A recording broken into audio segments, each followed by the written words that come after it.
All right, let's dive into the biblical books of Ezra and Nehemiah. Now, on the surface, they tell this incredible story about a nation's rebirth. But if you look just a little bit closer, you find this really fascinating puzzle, one that has had historians scratching their heads for centuries. So let's start with the core feeling here, and that feeling is hope. You have to understand, these aren't just dry historical records. They were written for a community that was trying to find a future for itself after going through absolute devastation. To really get that sense of hope, we first have to understand the catastrophe that came right before it. See, this story doesn't start with hammers and nails. It starts with fire and destruction. This timeline really puts the trauma into perspective. I mean, look at 587 BC. For these people, their entire world effectively ended. The kingdom, the sacred temple, their home, gone. Then, out of nowhere, you get this dramatic political shift. The Persian Empire takes over, and suddenly, the impossible happens. They're told they can go home. And that's exactly where the books of Ezra and Nehemiah pick up the story. They're about what happens next, focusing on this almost impossibly huge task. How do you rebuild an entire nation practically from scratch? And this slide really breaks down their game plan. It was so much more than just putting up buildings. First, they had to restore their spiritual heart by rebuilding the temple. Then, they had to figure out who they even were anymore by reforming the community. And finally, they had to secure their physical future by rebuilding the walls of Jerusalem. So, the ultimate goal here, the real point of all this work, was to build a bridge across that giant, traumatic gap of the exile. It was their way of saying, our story isn't over. We are still the same people, and our heritage survived. It's an absolutely incredible story of resilience, no doubt about it. But this is where things get a little tricky, especially when modern historians put on their detective hats and start examining the text as a historical document.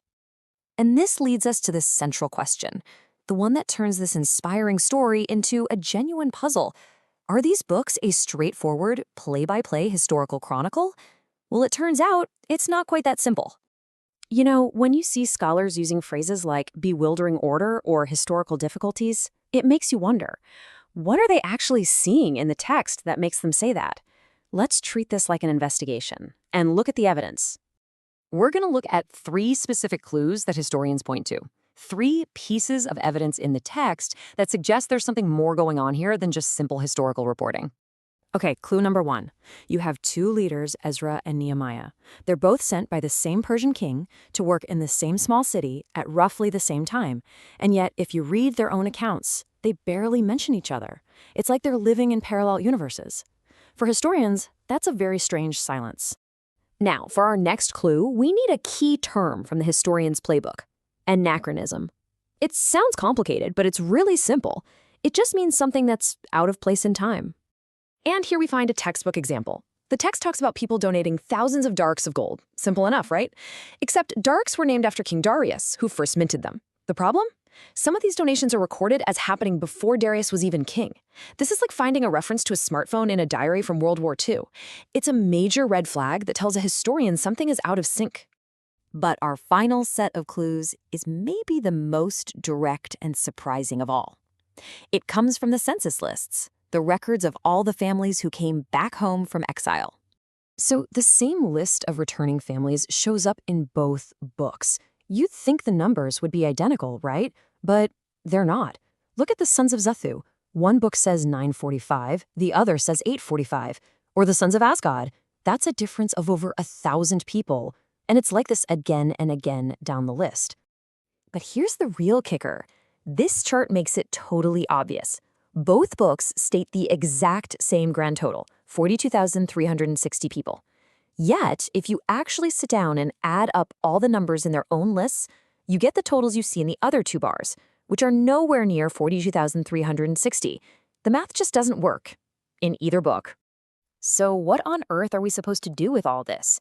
You've got the strange silence between the leaders, the out-of-place coins, the numbers that just don't add up. Is the obvious conclusion just that the books are full of mistakes? Well, maybe not. Maybe the issue isn't that the text has errors, but that our expectations of the text are off.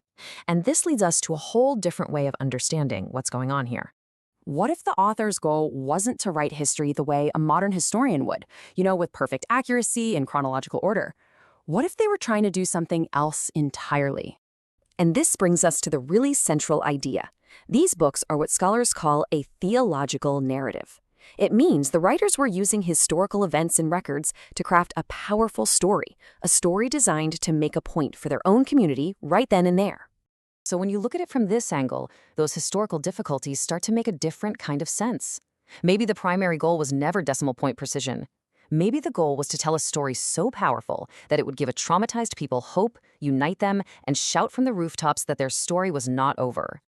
And that leaves us with a really big final thought. When we approach an ancient text like this, understanding its purpose is everything. Realizing that Ezra and Nehemiah might be less of a historical ledger and more of a theological survival guide doesn't make it less valuable. It just changes where we look to find its real meaning.